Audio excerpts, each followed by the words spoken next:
प्यारे बच्चों, नमस्कार।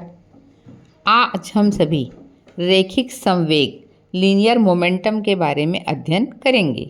रैखिक संवेग किसी वस्तु की गति की मात्रा को दर्शाता है।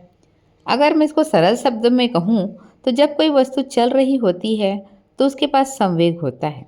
रैखिक संवेग को वस्तु के द्रव्यमान, मास और वेलोसिटी के गुणनफल के रूप में परिभाषित किया जा सकता है। गणितीय रूप में इसे linear momentum P equal m into v के रूप में लिखा जाता है। इसका अर्थ यह है कि यदि किसी वस्तु का द्रव्यमान अधिक होगा तो उसका वेग अधिक होगा, तो उसका रैखिक संवेग भी उतना ही अधिक होगा। दैनिक जीवन के बहुत से उदाहरण हैं। एक तेज गति से आती हुई क्रिकेट की गेंद अधिक चोट पहुंचाती है, जबकि वही गेंद अगर धीरे धीरे लुढ़कती हुई आती है तो नुकसान नहीं करती।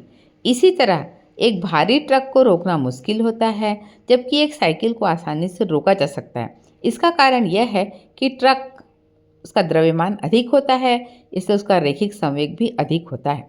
रैखिक संवेग का एक महत्वपूर्ण सिद्धांत है संवेग संरक्षण का नियम, law of conservation of momentum.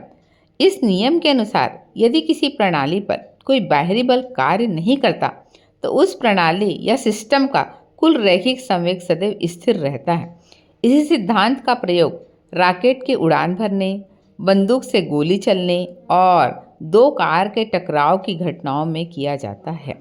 निष्कर्ष के तौर पर हम यह कह सकते हैं कि रैखिक संवेग न केवल गति को समझने में मदद करता है, बल्कि यह प्रकृति के अनेक रहस्यों को भी स्पष्ट करता है।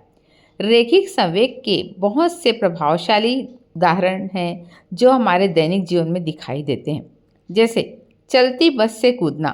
यदि कोई व्यक्ति चलती बस से अचानक कूदता है तो वह आगे की ओर गिर जाता है। इसका कारण यह है कि उसके शरीर का रैखिक संवेग आगे की दिशा में बना रहता है। क्रिकेट या फुटबॉल का खेलना, तेज गति से आती गेंद को रोकना मुश्किल होता है, जबकि लुढ़कती हुई गेंद को आसानी से पकड़ा जा सकता है, क्योंकि अधिक वेग के कारण गेंद का रैखिक संवेग भी अधिक होता है। रेलगाड़ी का रुकना, चूँकि रेलगाड़ी का द्रव्यमान बहुत अधिक होता है, इसलिए उसका रैखिक संवेग भी बहुत अधिक होता है। इसी कारण वह ब्रेक लगाने के बाद भी तुरंत नहीं रुक जाती और धीरे धीरे प्लेटफार्म में प्रवेश करती है। टक्कर के समय कारों का क्षतिग्रस्त हो जाना, जब दो कारें आपस में टकराती हैं तो जिस कार का रैखिक संवेग अधिक होता है उसी कार को ज़्यादा नुकसान पहुंचता है। बंदूक से गोली का चलाना, जब बंदूक से गोली चलाई जाती है तो गोली आगे की ओर चलती है और बंदूक पीछे की ओर झटका खाती है। यह रैखिक संरक्षण के नियम का स्पष्ट उदाहरण है। रॉकेट का उड़ान भरना, रॉकेट पीछे की ओर गैस निकालता है और जिससे वह आगे की ओर रैखिक संवेग को प्राप्त करता है। इसी सिद्धांत पर अंतरिक्ष यान काम करते हैं। जब क्रिकेट का खिलाड़ी कैच पकड़ता है तो वह अपने हाथ को पीछे की ओर ले जाता है ताकि गेंद के रैखिक संवेग को धीरे धीरे कम किया जा सके और चोट ना लगे।